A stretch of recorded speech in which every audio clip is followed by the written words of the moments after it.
Di menanyakan identitas wajib 3 yang kalian sebutkan ya. Jadi pertanyaan pertama kalian bilang, baik dengan ibu siapa? Oh, ibu Karlen ya, usianya 28 tahun. Terus tanggal lahir, silahkan sebutkan bebas aja. Tanggal lahir misalkan 1 Januari 2000 gitu. Mudah banget ya, udah hamil ya, 26 tahun aja ya. Masuk lah. Kayak gitu ya. Jadi harus 3 identitas yang kalian sampaikan di situ. Tidak 3 identitas, tidak ada nama salah satu, tidak ada usia salah satu, tidak ada tanggal lahir salah satu, poinnya 1 ya, kayak gitu. Wajib 3. Oke, sampai situ ada yang ditanyakan? Nah ya, jadi nanti langsung ngomong sendiri ya. Baik dengan ibu Karlen usia 28 tahun, 28, berarti kelahiran berapa? 1991 98 ya. Nah, langsung disesuaikan aja teman-teman ya. 1998. Jadi oh baik dengan ibu Karlen usia 28 tahun, tanggal lahirnya 1 Januari 1998 ya Bu ya. Nah, terus kalian langsung tanyakan. Baik hari ini ibu baik ibu. Oke. Oh guys, ya ampun Tuhan. Ya udah nggak apa-apa. Ibu pada hari ini akan melakukan pemeriksaan kehamilan ya. Kalian sampaikan bahwa tujuannya untuk apa? Tujuannya adalah untuk memantau perkembangan janin dalam kandungan ya. Untuk memantau perkembangan janin dalam kandungan. Tujuannya di situ tujuan ya. Terus prosedurnya nanti kalian bisa sampaikan, saya akan melakukan pengukuran menggunakan alat dan menekan pada bagian perut ibu gitu. Oke. Dah, tujuannya tadi ya menilai perkembangan janin. Terus prosedurnya adalah akan melakukan pengukuran dengan menggunakan alat dan akan menekan pada bagian perut ibu. Mungkin kayak biasa ya, poin 4 ya, inform consent ya. Mungkin ini akan merasa tidak nyaman, tapi saya akan bekerja seprofesional mungkin. Apakah ibu bersedia?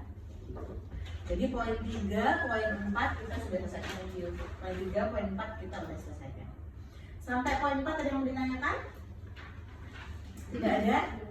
Oke, poin 4 sudah selesai. Nah ini, melakukan anamnesis ginekologis. Di sini ada poin sampai 9 poin ya.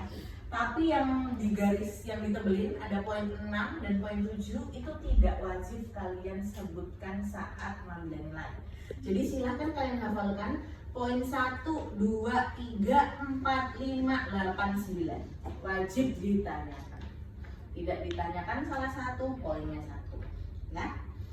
Oke, kita bahas dulu keluhan utama. Nah, di sini sesuai dengan skenario, keluhan utamanya dia ngerasa bahwa mulai ada kenceng-kenceng. Ya, berarti perutnya mulai nggak nyaman karena di sini nanti usianya udah 37 minggu. Ya. Jadi kalian langsung tanyakan, baik Ibu Karlen, untuk keluhan datang ke sini dengan apa gitu kan? Oh, udah kenceng-kenceng ya. Nah, langsung ngomong kayak gitu, langsung aja ngomong. Tapi kalian harus ngomong, Ibu keluhan utamanya dengan apa? Oh, sudah mulai kenceng-kenceng ya. Atau kalian boleh langsung nanya ke dosen, nggak apa-apa. Ya, jadi anggaplah kalian anamnesis aku juga boleh kayak gitu. Jadi misalkan kalian nanya ke aku, baik keluhan utama dengan apa gitu ya. Nanti aku akan ngomong. Sebentar aku mikir dulu. Boleh sih nanya ke aku aja nggak apa-apa. Nanya ke aku boleh. Nanti kalian bisa nanya, baik Ibu Karlen dengan keluhan apa? Aku bilang, oh kenceng-kenceng. Oke, kenceng-kencengnya sudah berapa lama? Ya kan? Jadi keluhan utama tadi ya, kenceng-kenceng. Terus habis itu kalian bilang sudah berapa lama ya? Sudah berapa lama? Di sini aku bilang udah 2 hari ya. Kurang lebih 2 hari. Dan kenceng-kencengku selama 3 menit kurang lebih. Aku akan langsung ngomong kayak gitu ya.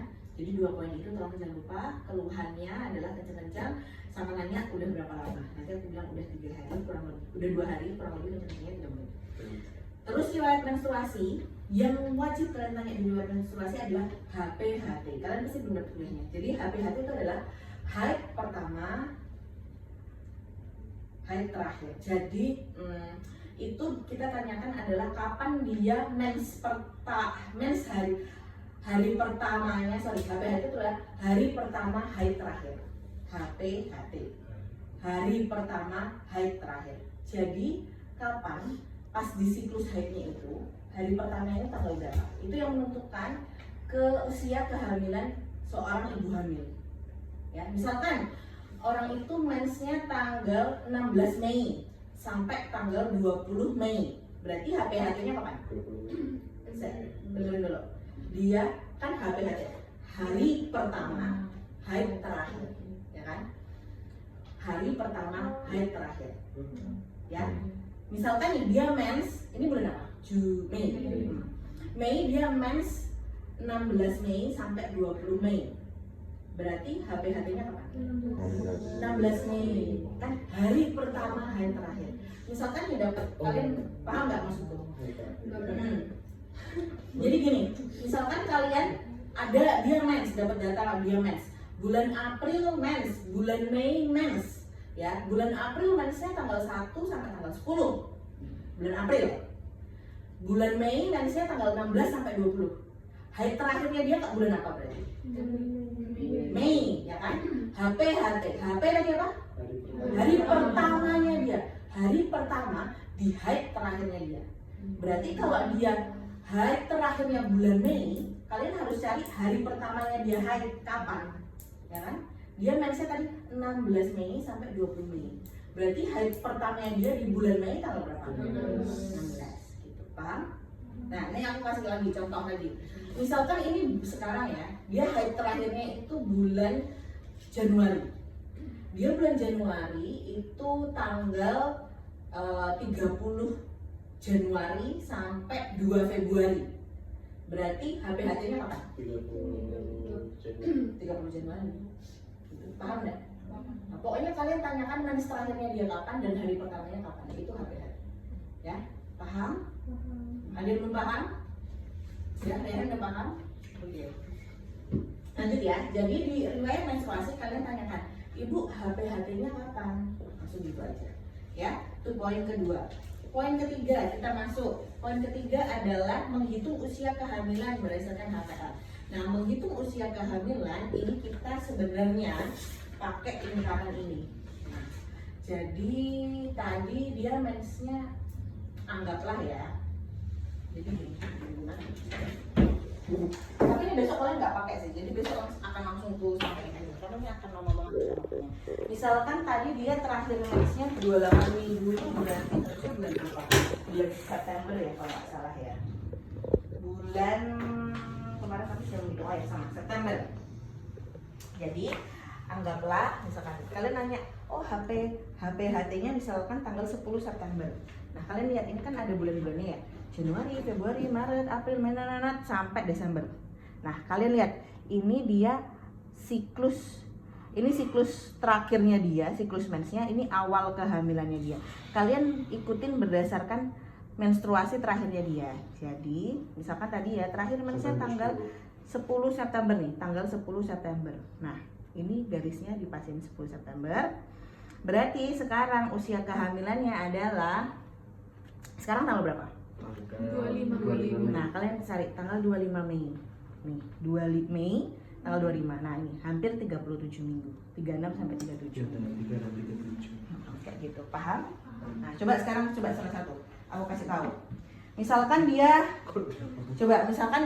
terakhir mensnya tanggal 3 Januari. 3 Januari, mana Januarinya? Nah, 3 Januari dipaskan tanggal 3. 3 Januari cuy. Itu oh iya deh. 3 Januari. Coba yang lain, teman-teman. Setuju nggak itu tanggal 3 Januari? Setuju. 3 tuh. Ini kan 3 sini 4 ini. Oke, setuju ya. Berarti usia kehamilannya berapa? Misalnya 25. Berapa? Sekarang tanggal 25 Mei, berarti 5 Mei berarti 21. nah, kayak gitu. Antara 20 sampai 21. 21 minggu gitu. Paham? Itu ya cara pakai ini ya. Tapi besok di pengambilan nilai kalian nggak pakai ini. Nanti akan langsung aku sampaikan kapan. Tapi setidaknya kalian tahu prinsip pembagian. Karena besok kalau waktu kalian di puskesmas atau kalian di klinik gitu, daripada kalian hitung manual, kalian enak pakai ini. Itu ya. Oke, itu jadi nanti di menghitung usia kehamilan dan HPL, nanti kalian langsung tanya, Baik, dokter, saya ingin mengetahui usia kehamilan dan HPL-nya. Nanti aku langsung bilang usia kehamilan 37 minggu, ya. 37 minggu, kemudian HPL-nya adalah di sini tanggal 16 Juni 2026. Nanti aku akan bilang itu. Langsung datanya.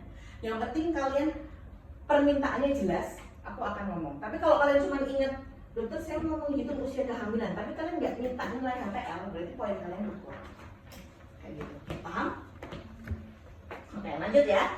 Poin keempat, riwayat obstetri. Nah, riwayat obstetri dimanapun, kalian tuh harus hafal yang namanya GPA, ya. Keterangannya dari jelas itu ya. G apa di situ? G, riwayat kehamilannya dia ya. P adalah persalinan.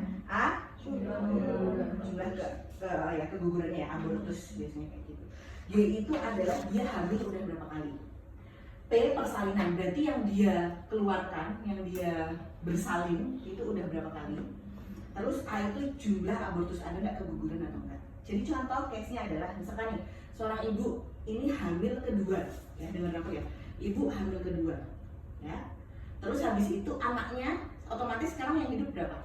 Satu, ya kan? Nggak ada riwayat keguguran. Nah, berarti hasilnya G-nya adalah G2, betul. P-nya P1, betul, karena dia belum melahirkan, ini hamil kedua ya. P1, betul. A-nya 0. Paham? Sekarang mau kasih case lagi. Dia hamil anak kelima. Hamil anak kelima, ya. Terus habis itu riwayat kegugurannya 2 kali. Berarti G-nya berapa? G5, P-nya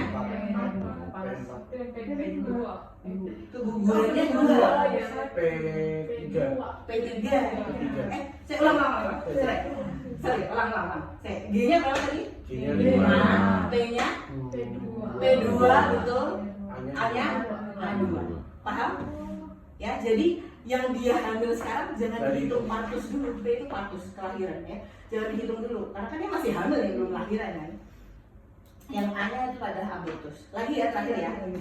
Hamil ketiga, riwayat kegugurannya nggak ada. G3,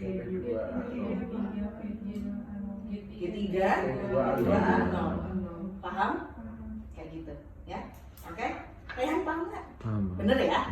Oke, gitu ya. Nah sekarang di case ini adalah ibunya adalah hamil kedua, terus tidak ada riwayat keguguran. Berarti G-nya berapa? Yes, betul. Gitu ya. Paham ya semuanya ya?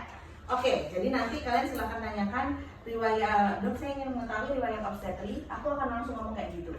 Hamil kedua, tidak ada riwayat abortus, silahkan kalian laporkan. Berarti kita nanti bilang juga G2, P2 kayak gitu. Kalian akan ngomong gitu. Oke, terus habis itu poin 4 sudah paham?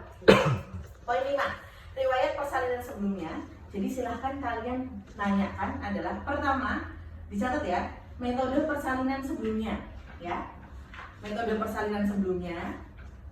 Kedua, usia kehamilannya berapa? Yang sebelumnya ya. Usia kehamilannya berapa? Berat bayinya berapa? Ada penyulit atau tidak? Jadi ada 4 item yang kalian tanyakan di poin 5. Yang pertama metode persalinan, yang kedua usia kehamilan, yang ketiga berat bayi saat lahir ya, yang sebelumnya, sama tidak ada penyulit. Jadi di poin 5 ini, karena dia riwayat melahirkan yang baru sekali, maka datanya kalian dapat 1. Karena kan riwayat persalinan sebelumnya. Tapi kalau anaknya tadi ya, misalkan case-nya anaknya udah ini hamil ketiga, anaknya udah 2, berarti kalian akan dapat data ini berapa? Hamil ketiga ini 2 ya, paham nggak maksudku? Jadi data poin riwayat persalinan sebelumnya itu adalah tergantung jumlah dia udah hamil berapa kali, tidak termasuk yang sekarang ya. Termasuk misalkan nanti dia tadi ya hamil 5 kali, abortus 2 kali, berarti kalian bisa menanyakan riwayat persalinan 4-4-nya. Di situ akan kalian temukan dia abortusnya yang pas anak keberapa. Kayak gitu. Oke, paham? Perlu kasih case contohnya? Gak usah? Paham ya? Intinya adalah silahkan kalian tanya, misalkan tadi G Aku kasih contoh deh. Misalkan G5, P-nya tadi 2 ya, 0. Berarti kalian nanya, Bu, anak pertama metode persalinannya apa? Pervaginam. Pervaginam berarti dia langsung ya, bukan sesar ya. Pervaginam, usia kehamilan berapa saat lahir? 37 minggu. Terus habis itu berat bayinya berapa? 3,7 kilo misalkan. Terus habis itu ada penyulit nggak? Penyulit itu apa? Penyulit itu misalkan dia waktu persalinan itu kok nggak maju-maju atau nggak buka-buka ininya, vaginanya nggak buka-buka. Contoh kayak caseku tuh, anakku nomor 1 tuh nggak buka-buka. Jadi aku kelahiran dengan penyulit. Jadi aku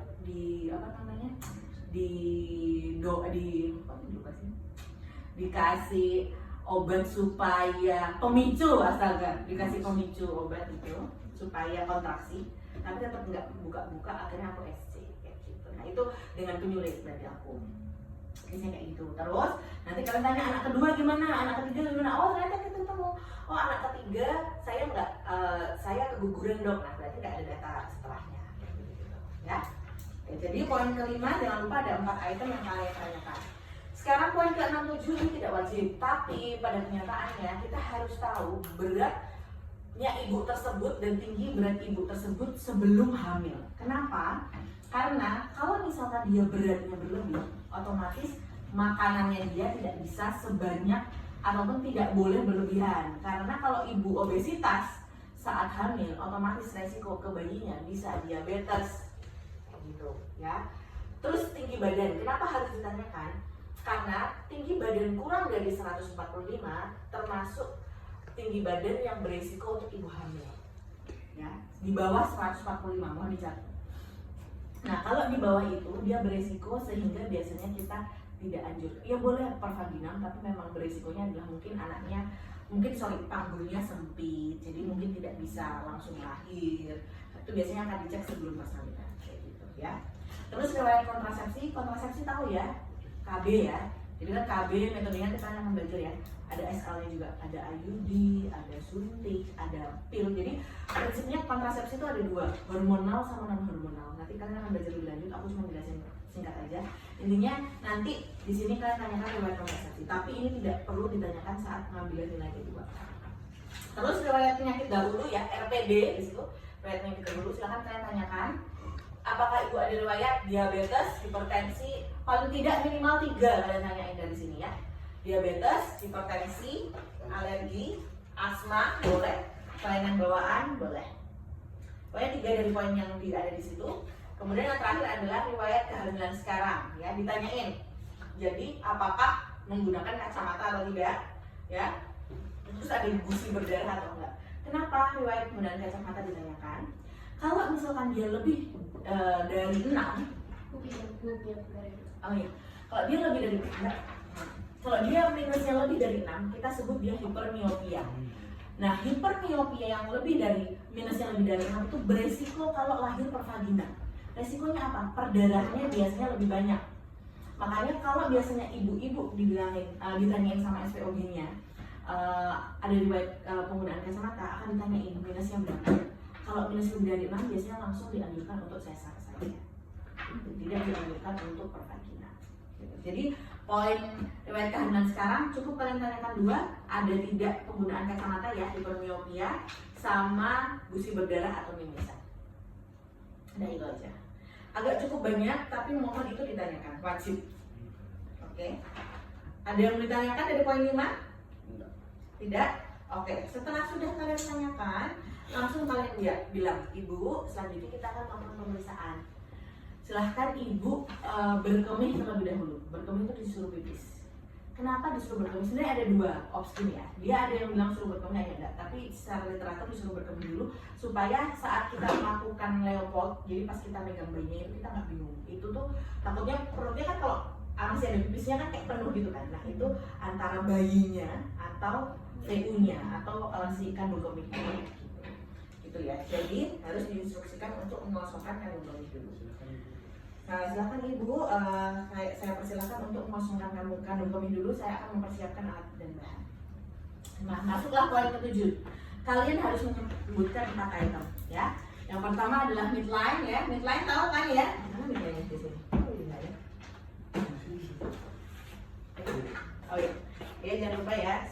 Jadi alat yang akan saya gunakan pertama adalah midline, yang kedua adalah ini namanya lanek teman-teman. Lanek dan Doppler. Bedanya apa? Fungsinya dulu. Fungsinya keduanya adalah untuk menghitung namanya DJJ, denyut jantung janin. Ya, yang ini biasa kita sebutnya dia lebih otomatis. Jadi kita nggak perlu kayak hitung. Kalau ini kita manual ya satu-satu gitu. Kalau ini kita tinggal langsung tempelin ya biasanya. Terus letakin ujungnya ini di punggungnya si bayi. Makanya penting di Leopold kalian tahu letak punggung bayinya di mana, kepalanya di mana. Jadi contoh ada gambar bayi ini. Waduh, bayinya di bawah ya. Harusnya aku ini tinggal sama ini boleh ya? Maaf ya, ngerepotin. Sorry. Biar kalian gampang membayangkannya. Jadi nanti biasanya kita akan tempelkan ini di perut ibu. Tapi kita harus tahu letak punggung bayinya itu di mana. Nah, punggung bayi itu kan kalau misalkan kita lihat di gambar kan nggak ada. Jadi itu kan misalkan nih kepala bayi ya, kepala ini punggungnya. Nah, misalkan kepalanya di bawah, punggungnya di sini. Harus diletakkannya di punggung bagian atas. Kenapa? Karena punggung bagian atas adalah letak jantungnya. Karena kan namanya kita mau itu denyut jantung janin. Jangan kalian letakin yang dekat bokong, otomatis itu salah. Jadi anggaplah ini bayi ya. Nah, bayi di perut ibu. Nah, kalian kan nanti aku ajarin untuk Leopoldnya. Intinya adalah silahkan letakkan si nenek ini di punggung sebelah punggung atas dekat kepala. Jangan punggung bawah, karena kita mau tahu karena kita mau menghitung denyut jantung janinnya. Jadi karena jantung letaknya di sebelah sini, maka kita letakkan biasanya si nenek di dekat sini atau si ujung ini di sini.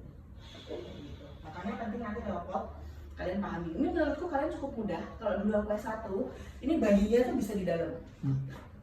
Bayi di dalam, kami benar-benar ngeraba posisinya bayinya di mana. Jadi kalau ini kan nanti kita kasih tahu ya. Jadi kalian gampang banget. Nanti posisinya dibuka punggung sebelah kanan. Otomatis kan kalian naruh ininya di sebelah kanan kayak gitu. Nah, jadi ini kalian cukup mudah sih. Tapi ya yang penting kalian tahu prinsip-prinsipnya ya. Oke, jadi nanti alat kedua ada nenek ya, untuk memeriksa denyut jantung janin. Nanti kita belajar lagi si nenek ini. Habis nenek, alatnya yang selanjutnya ada lila, pengukuran lila, tingkat lengan atas ya. Tapi ini nanti kalian nggak ngelakuin, yang penting kalian sebutin aja ada alatnya. Sama kalian bilang alat TTV lengkap, gitu aja. Karena akan memeriksa TTV. Ada 4 alat apa aja tadi?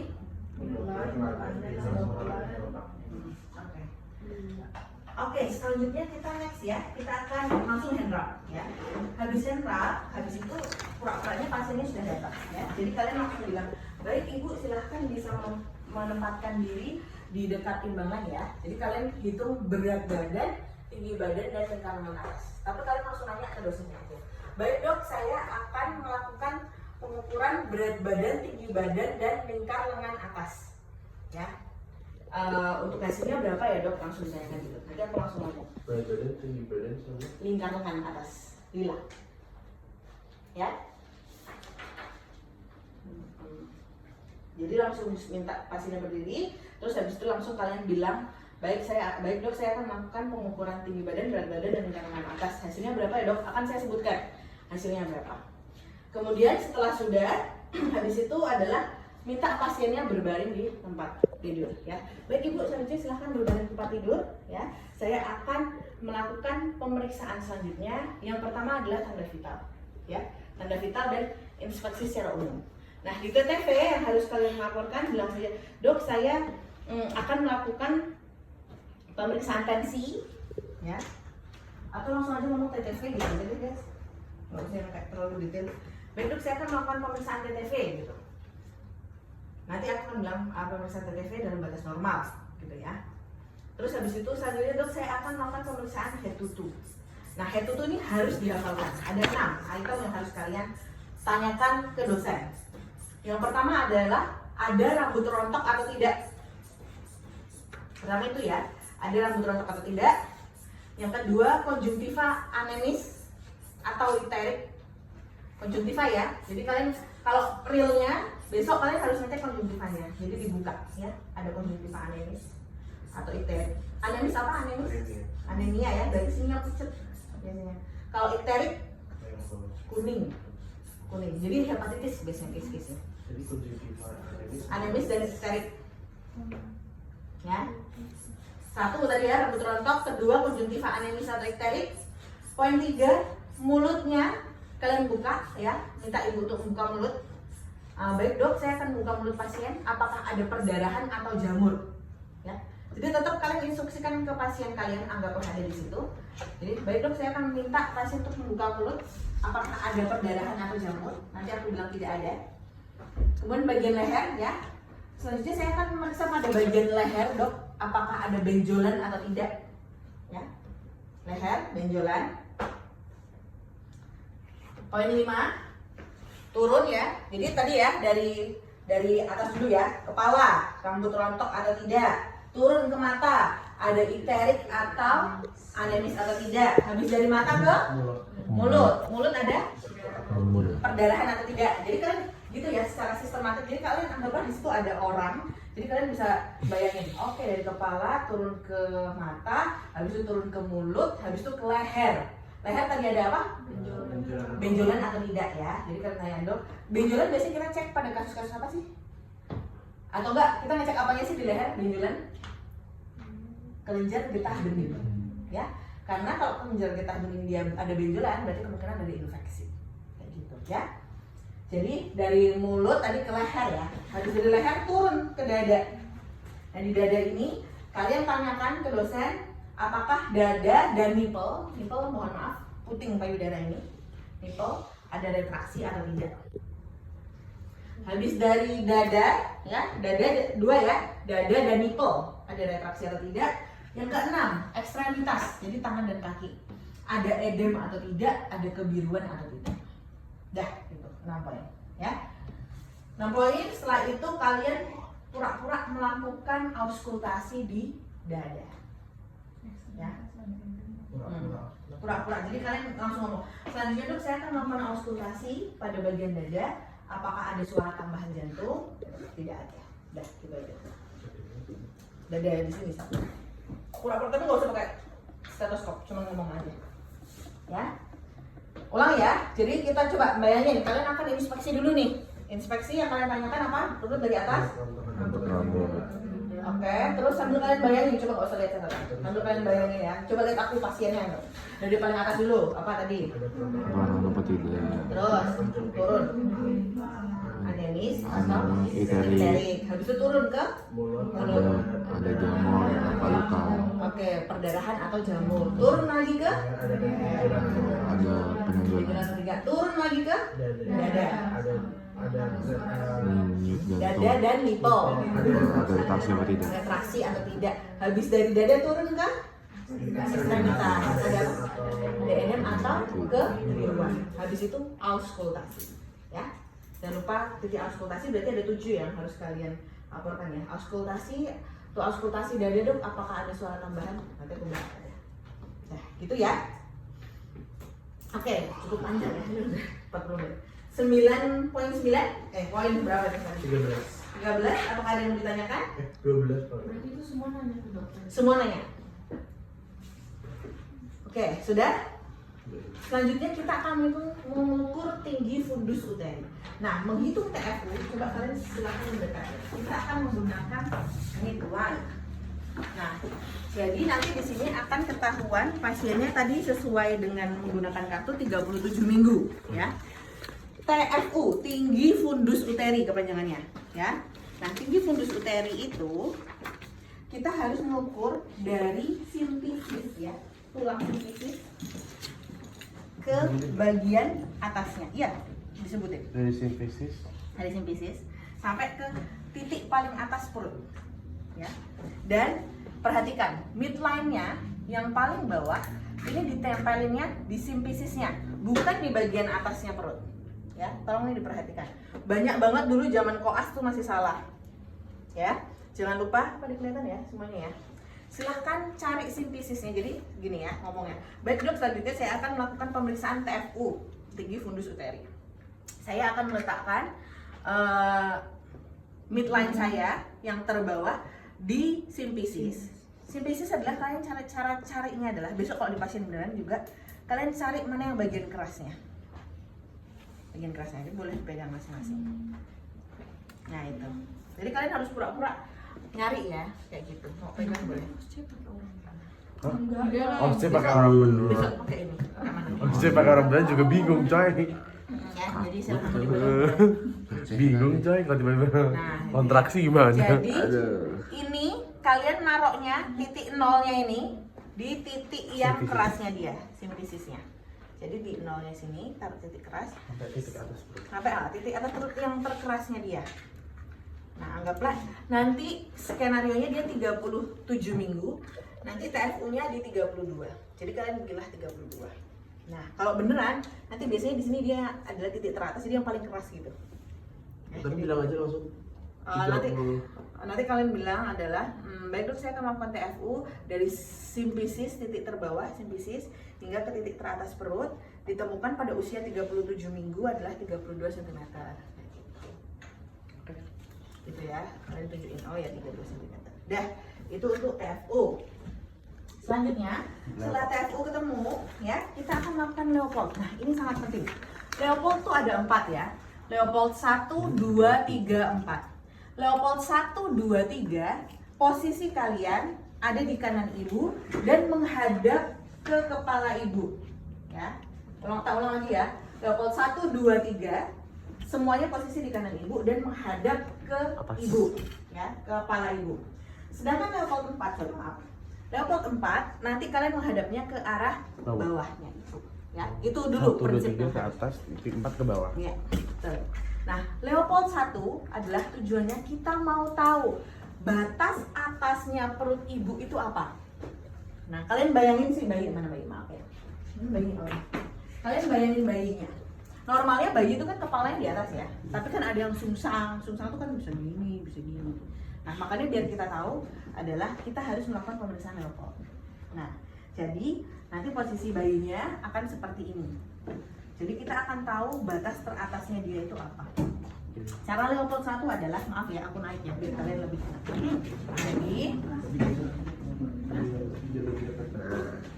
Jadi Leopold 1 caranya adalah, perhatikan tanganku ya. Leopold 1 kalian mau cari batas teratas. Jadi posisinya kalian kayak semacam membuat U. Seperti ini.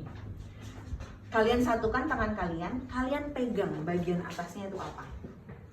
Karena ini di skenario ini kepalanya di bawah ya. Terus berarti otomatis bokongnya di bagian atas ya, bagian sini ya. Berarti harusnya di sini kalian pegang apa? Kaki. Pantat. Posisi bayi itu begini guys. Pantat. Bokong ya, berarti harusnya bokongnya. Berarti kalau bokong kira-kira di sini teraba apa? Empuk ya, empuk. Ada dokter Lisa ya teman-teman ya. Nanti dokter Lisa mulai blok ini akan mengajar kalian. Oke, jadi nanti dokter Lisa bersama-sama belajar dengan kita. Dokter Lisa kalau saya ada yang kurang mohon diperbaiki ya. Jadi tadi sampai mana guys? Leopold 1. Ya, ulang lagi ya. Posisi tangan seperti ini ya. Terus di skenario ini kepala bayinya ada di bawah, posisinya begini. Berarti harusnya di atas teraba apa? Bokong ya. Bilangnya bokong apa empuk? Kenapa? Di asli teraba bener. Beneran. Bilangnya empuk apa? Nah, berarti kalian kalau bokong terabanya apa? Empuk. Empuk ya, betul.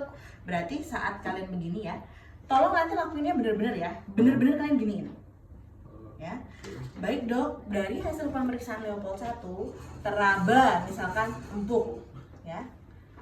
Kita bilang empuk dok. Iya, Apa sama feses? isi boleh. Lunak mungkin. Boleh lunak empuk. Lunak. Lunak ya dokter saya, teraba lunak gitu aja. Teraba lunak yang menunjukkan di sini posisi dari bokong pada Leopold 1. Ya boleh pantat lebih sopan. Gluteus boleh. Lebih sopan. Oke, gitu ya. Leopold 1. Leopold 1 yang mau ditanyakan? Sudah paham semua? Ya. Jangan lupa besok nggak mau gini ya. Harus gini, harus kalian raba. Bener-bener kalian raba. Leopold 1. Habis Leopold 1, kenapa? Leopold 2 ya. Leopold 2 dari tangan kalian begini, kalian ke samping. Ke samping silahkan posisi tangan kalian nggak cuman gini ya, tapi begini. Karena kalau misalkan nih, anggaplah ya bayinya di sini nih, begini. Berarti di samping kiri dan kanan kalian harusnya bisa meraba apa aja? Tulang belakang ya, punggungnya dia sama kaki ekstremitas ya, berarti ya. Kan tangan dia kan gini juga kan, begini kan. Nah, gini, dia begini, ya kan? Nah, jadi kalian harus benar-benar nyari. Ini kalau kayaknya dulu pas kita zaman S1 tuh ini ya, dokter saya benar-benar ada bayinya di dalam dan susah kan bedainnya ya.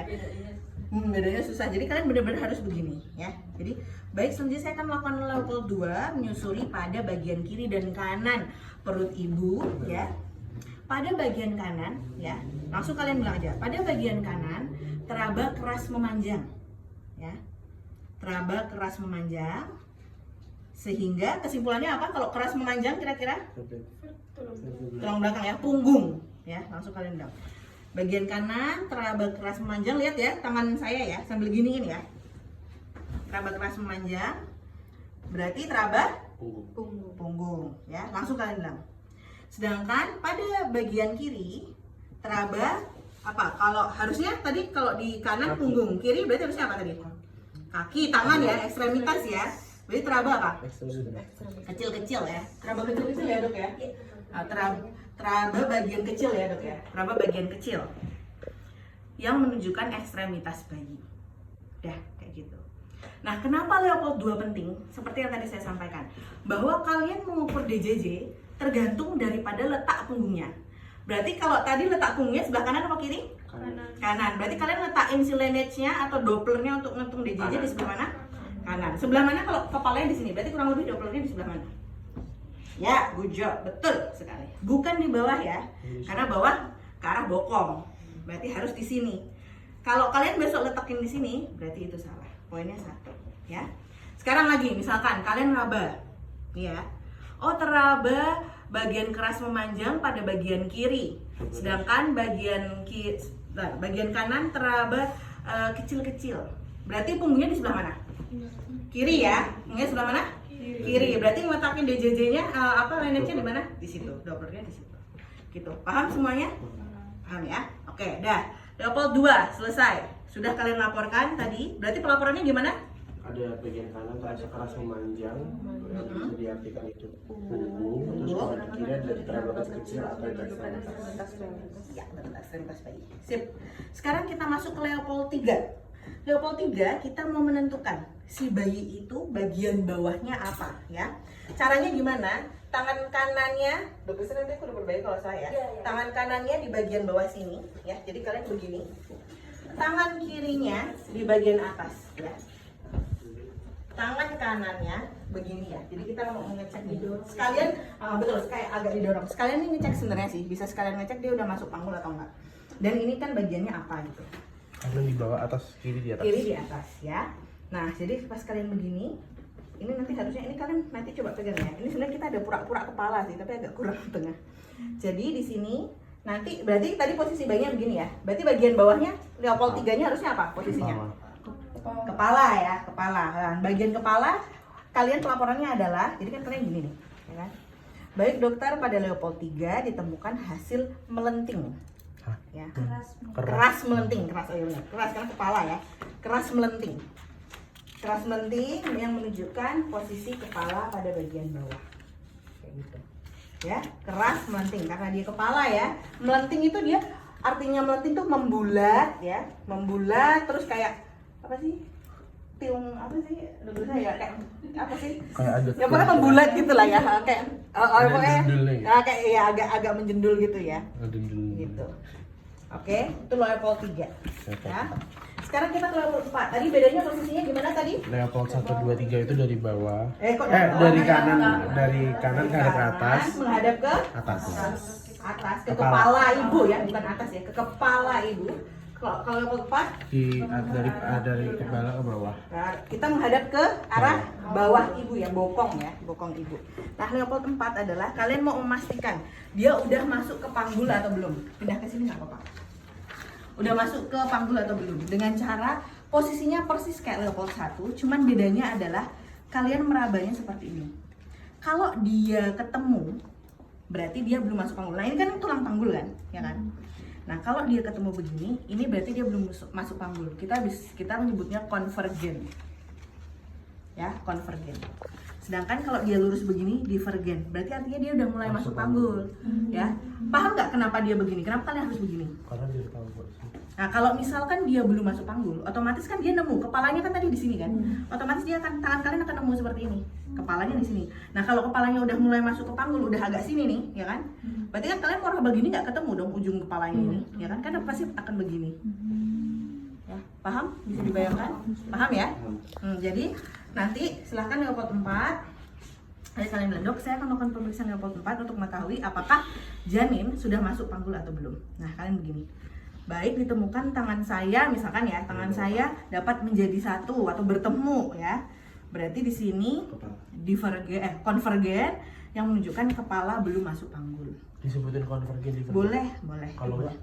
Ya, nggak apa-apa sih. Tapi yang jelas, kalau nggak ngomong pelaporannya gimana? Ditemukan kepala. Oh, nggak bisa, karena kalau kamu harus menentukan. Poin pada Leopold 4 adalah menentukan udah masuk panggul atau belum. Jadi kalian harus ngomong. Intinya itu, kalau cuma ditemukan kepala, berarti itu di pelaporan Leopold berapa? Satu. Tiga dong, sayang. 2 itu kan kiri kanan, kita tahu. Jadi ulang lagi ya. Leopold 1 menentukan batas perut atasnya apa. Leopold 2 menentukan kiri kanannya itu apa batasnya. Leopold 3 batas bawahnya itu apa, ya kan? 4 itu untuk mengetahui persis tahu udah masuk panggul atau belum. Jadi kalau pelaporannya cuma ditemukan kepala, itu salah, tidak bisa, ya. Gitu. Jadi harus disampaikan Jadi bahwa divergen berarti apa, dok? apa divergen? Apa? Belum masuk panggul. Belum masuk panggul. Kalau yang Konvergen sudah konvergen belum masuk panggul, divergen sudah masuk panggul. Ya, konvergen O, ya kan? O bentuknya O. Konvergen, divergen lurus. konvergen masuk panggul, belum masuk panggul. Divergen masuk panggul. Nah, kenapa, Krista? Tapi kalau tangannya dapat menyatu konvergen. Betul, tangannya kan bentuk O kan nih. O. Belum masuk panggul. Ya, jadi poin 4 adalah sudah masuk panggul atau belum. Itu utamanya. Oke, sampai Leopold 1, 2, 3, 4 sudah selesai. Ada yang mau ditanyakan? Ya. Lanjut ya, kita akan melakukan pemeriksaan DJJ. Nah, pemeriksaan DJJ atau apa tadi DJJ? Detak jantung lagi. Janin. Denyut jantung janin. Jantung Janin ya. Ada 2 alat tadi yang kayak Alif ngomongin ya. Ada yang ini namanya Doppler, yang ini Laneige ya.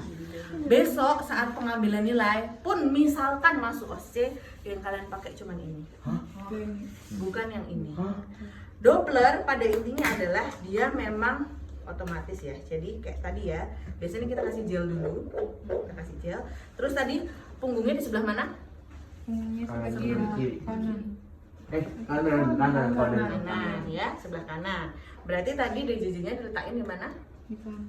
Itu. Kanan, agak bawah. Itu.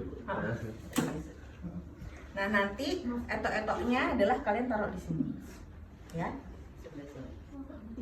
Sama seperti ya kan nanti dinilai sama dokter. Oh iya. Nah, pada realnya bunyi detak jantung janin itu kayak gini. Ya, jadi nanti kalian masukkan di sini ya kan. Tapi 200 di sini. Iya, begitu. Agak wow. Jadi ya intinya kalian agak distress, fatal distress ya. Jadi ini, nah ini 140-an cuy. Oh bisa. Ya tapi hilang lagi. Ya, intinya taruhnya kayak gini ya. Nah sama besok pas pengambilan nilai kalian pakai yang Laneige. Ini pakai dulu juga. Nggak usah, Dopplernya nggak usah. Jadi cuman kalian just nice to know aja kalau ada Doppler. Nah tapi besok pakai ini ya. Caranya adalah kalian tadi ya, dokter saya akan melakukan DJJ karena posisi punggung kanan. Jadi kalian harus sampaikan reasonnya kenapa kalian letakin si Laneige ini di sebelah kanan.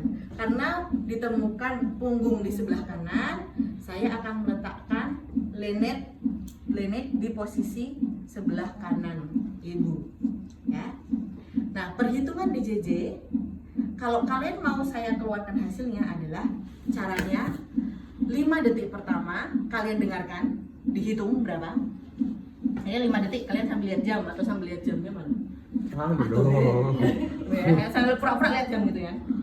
Ini ya posisinya hadap ke bawah ya, ke bawah ibu ya. Di 5 detik 2, 3, 4, 5, ditemu berapa? Berhenti 5 detik. Lagi, ini nggak usah dipindah-pindah ya guys ya. Jadi nih 5 detik pertama, ketemu misalkan 10, berhenti 5 detik. 5 detik kedua dihitung lagi berapa? Ketemu 8 misalkan. Berhenti 5 detik.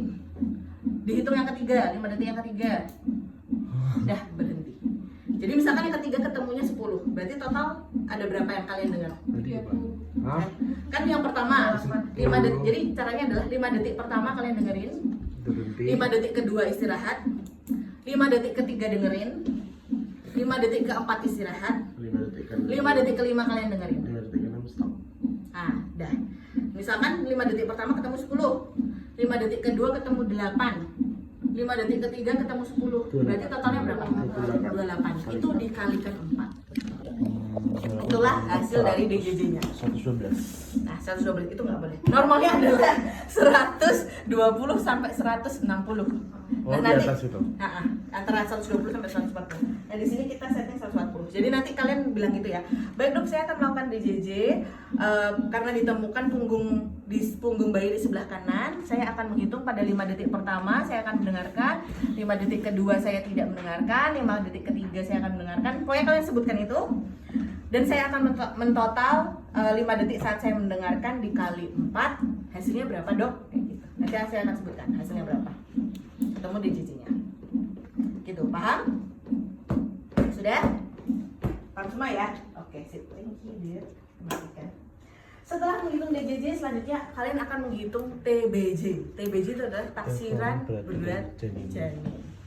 TBJ cara menghitungnya tadi dengan usia kehamilan. TFU-nya berapa? Tadi TFU-nya berapa? Ingat? 37. Itu kan usia kehamilan 37 minggu. Tadi ketemu TFU-nya berapa? Tadi aku bilang 32 ya. 32 dikurangin dari N. N itu adalah nanti kita harus tahu dia sudah masuk panggul atau belum. Dia setengah masuk panggul atau belum masuk panggul ya. Jadi di situ ada rumusnya nggak? Ada. Jadi nih TFU kurangi N itu adalah pilihannya adalah dia sudah masuk panggul. Belum Ada masuk. 3 ya, sudah masuk panggul, setengah masuk panggul, atau dia belum masuk panggul. Yang membedakan apa? Kalau misalkan dia sudah masuk nih, kalau misalkan dia sudah semuanya masuk panggul, hasilnya ini TFU-nya dikurangi 11. Kalau setengah masuk panggul dikurangi berapa? 12. Kalau belum masuk panggul dikurangi 13. Tadi case kita TFU-nya berapa? 32. 32 minggu. 32 minggu jadinya. 32 cm. Udah masuk panggul atau belum tadi? Belum masuk panggul. Berarti kurangnya berapa? 12. 13. Berapa? 13. Hasilnya itu berarti 32 dikurangi 13 kali 155. 13, 19 kali 105. Nah, ketemulah hasilnya berapa. Besok silahkan keluarkan handphone kalian. Kalian benar-benar ngitung. Ya. Nah, itu akan ketemu hasilnya berapa. Nanti kalian laporkan, baik dok, di sini ditemukan TBJ perkiraan taksiran berat badan janin berapa. Nah, sebenarnya itu udah ada ini ya teman-teman, sudah ada tabelnya ya. Ini tabel obesitas itu. Udah ada perkiraan. Tadi kan kita 32 minggu ya. Mana? Mana? Oh, ini ya segituan. Ya benar. Ini usia kehamilan nih taksiran berat janinnya. Nah, tadi kita berapa? 37, sorry bener 37 minggu. Sentinya 32 bener, 37 minggu. Berarti perkiraannya harusnya 28,59. Tapi kalau dihitung sekitar 2.900-an ya kemarin.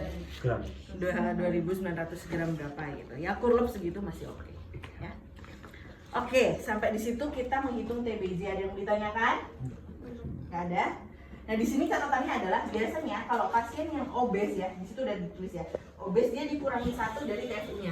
Jadi misalkan dia gemuk, obes itu kan ada yang tahu MT berapa kalau obes? 30 ya.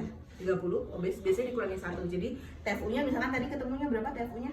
32 berarti 31 ya. 31 kurangi 13 kan dia belum masuk panggul. Oke, sudah TBJ udah, berarti langsung kalian bilang, baik ibu, pemeriksaan sudah selesai.